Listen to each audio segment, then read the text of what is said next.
अस्सलामु अलैकुम दोस्तों।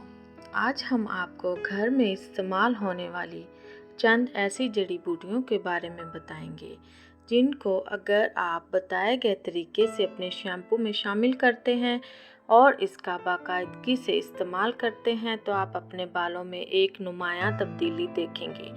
आपके बाल घने चमकदार हो जाएंगे, लेकिन इसके लिए आजमाइश शर्त है।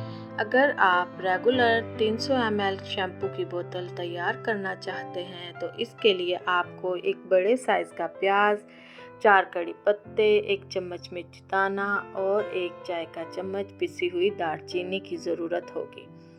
प्याज को काट लें या कद्दूकस कर लें। अब 4 कप पानी लें, इसमें प्याज और बाकी चीज़ें डालकर हल्की आंच पर पकाएं।